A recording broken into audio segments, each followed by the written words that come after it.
Hello good morning everyone. So this is Chinu Thakur और मैं आपके साथ डिस्कस कर रही हूँ नेट सेट एग्जामिनेशंस।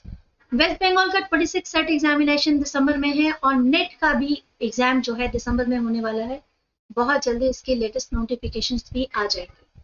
तो जब नेट एग्जामिनेशन होता है उसका पेपर वन जो है वो सबके लिए कॉमन है, जनरल पेपर है। और उसका डीआई जो है वो बहुत इंपॉर्टेंट होता है। 5 क्वेश्चंस यानी 10 मार्क्स होते हैं।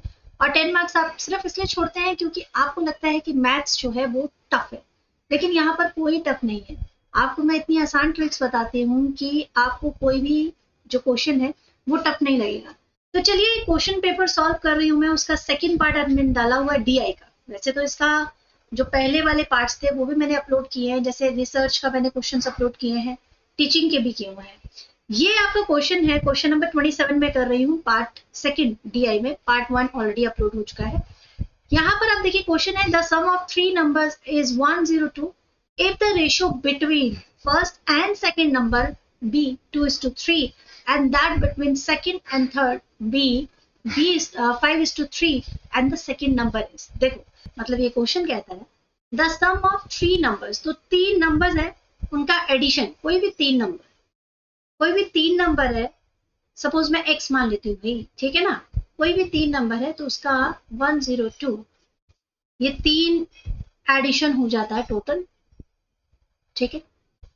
अब मैं क्या करती हूँ, अब मुझसे कहा गया कि भाई इन दोनों नंबरों के मतलब ये जो नंबर्स है इनके आपस में जो रेशियो है वो दिए हुए हैं 2:3 और between second and third number का 5:3 यानी पार्ट है, ठीक है ना।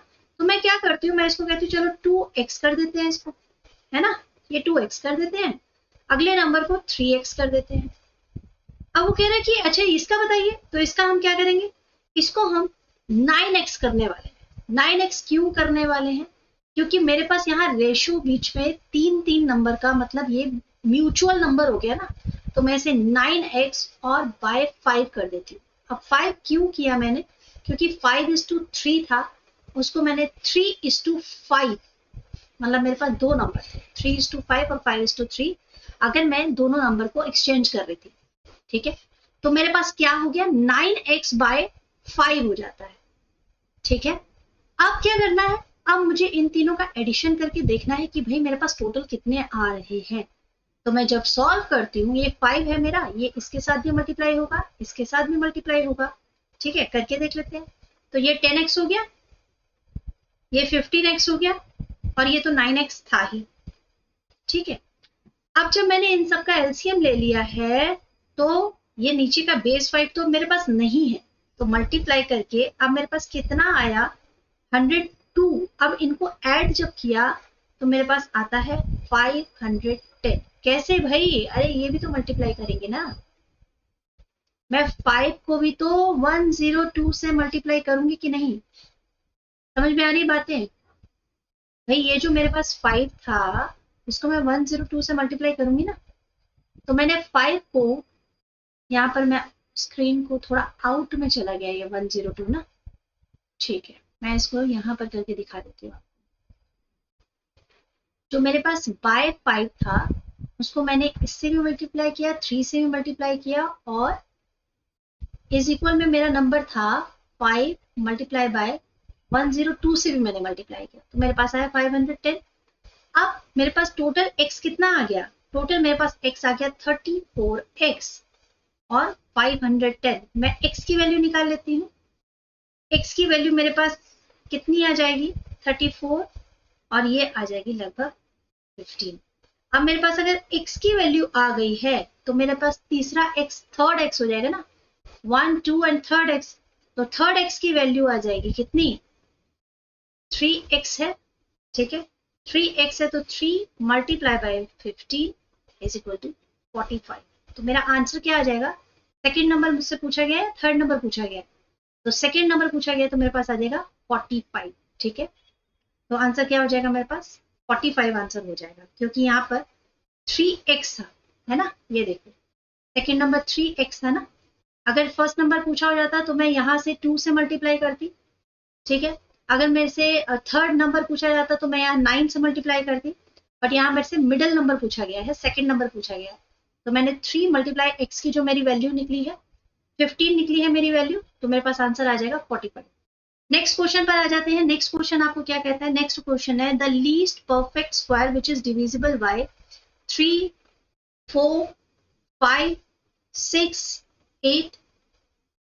ठीक है, ये नंबर है, तो मुझे एक ऐसा स्क्वायर चाहिए, परफेक्ट स्क्वायर, जो डिविजिबल को हो जाए इनमें से नंबर्स के साथ।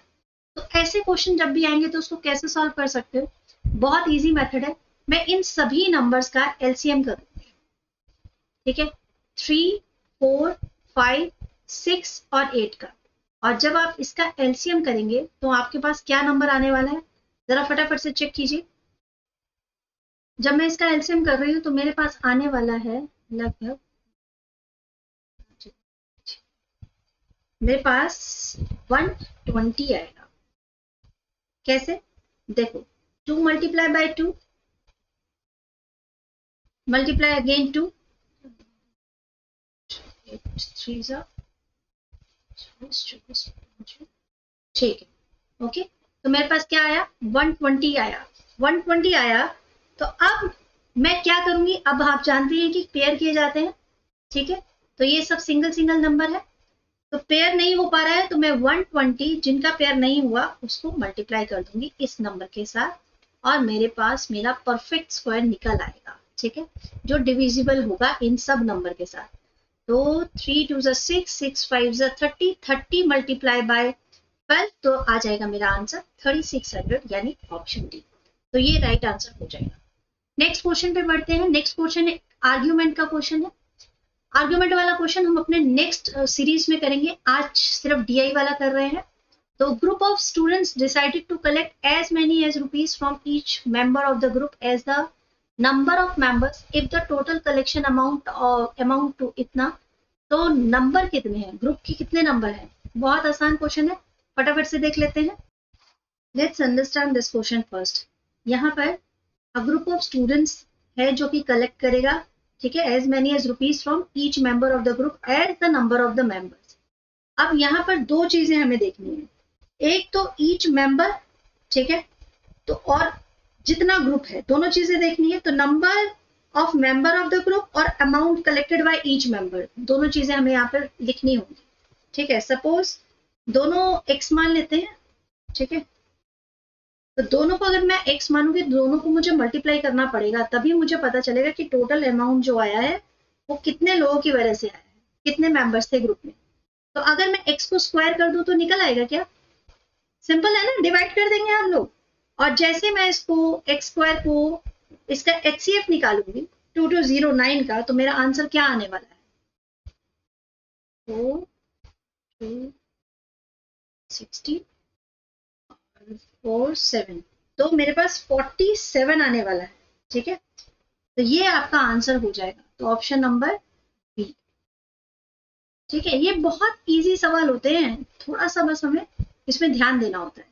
अब नेक्स्ट क्वेश्चन देख लेते हैं, क्वेश्चन नंबर 31।